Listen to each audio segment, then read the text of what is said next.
Hello there, just wanted to let you know about some extraordinary evidence that I forgot to mention earlier. This is, of course, relating to Frankenstein, no less, our local culture, our local literature. And it was in 2018 that I read this on its 200th anniversary, only to discover that the story inside the pages depicted the situation between myself and my father exactly, so accurately, I was stunned. And quite literally, from beginning to end, it was so consistent, so accurate, that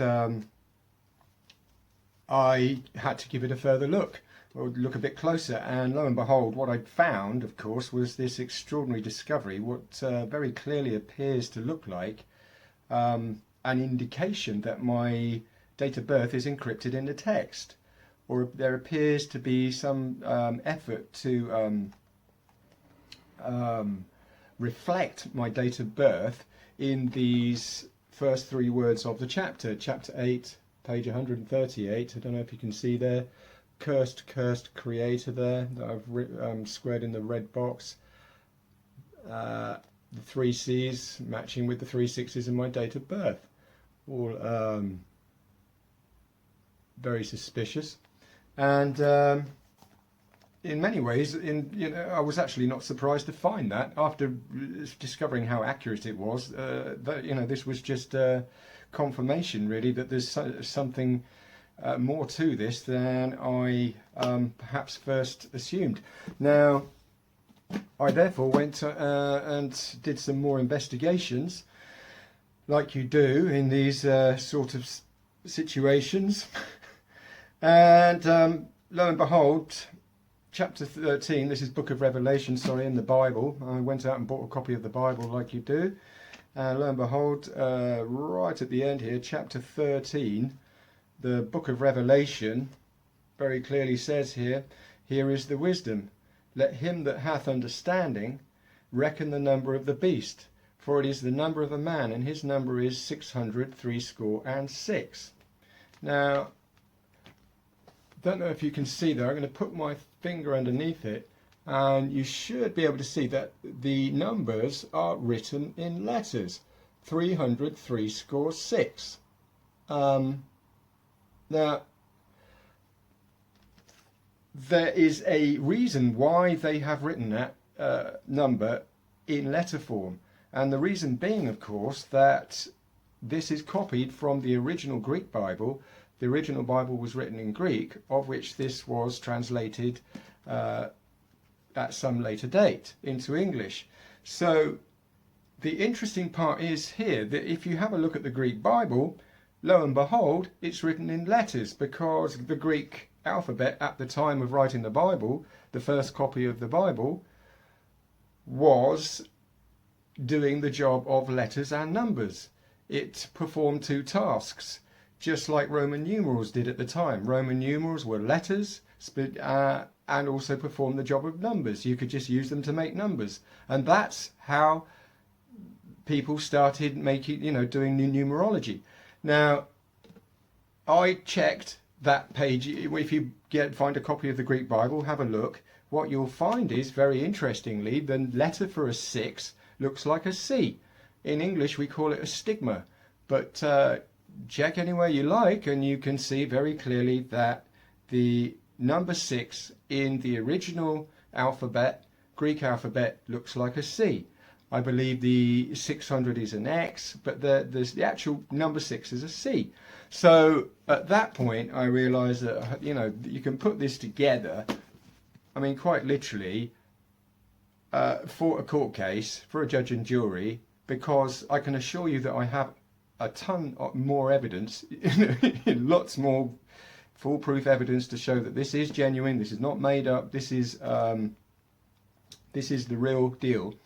And the scary thing about it is, of course, that if, we should be using, I say it's not scary, so that's the wrong word.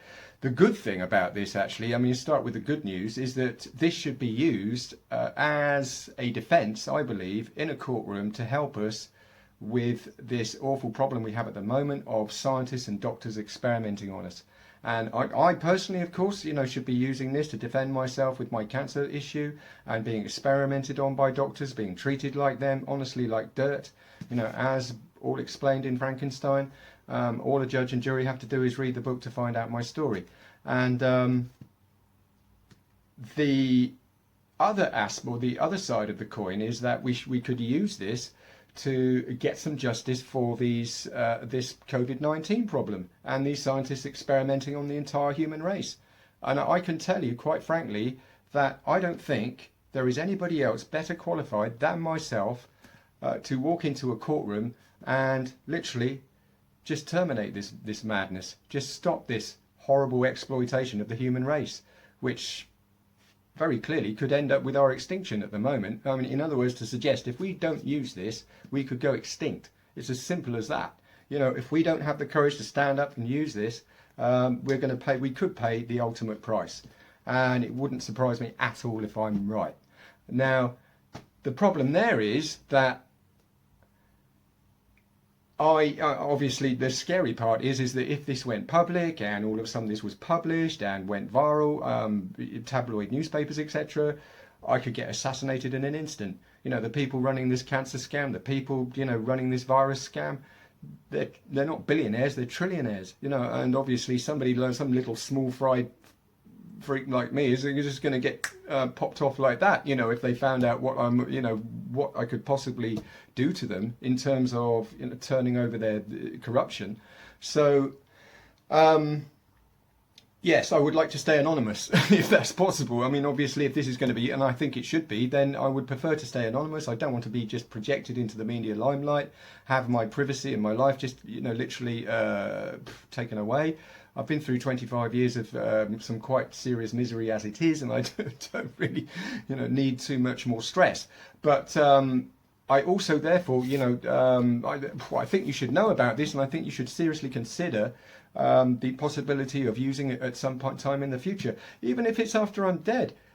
Somebody's going to have to use this to save the human race, I think. If they don't have the courage to do it now, then maybe at some later date, maybe if we'd, literally got a few people left, in the human race, if there's only, a few hundred of us left, then maybe, that might be the, a last resort. But hopefully we won't leave it till then.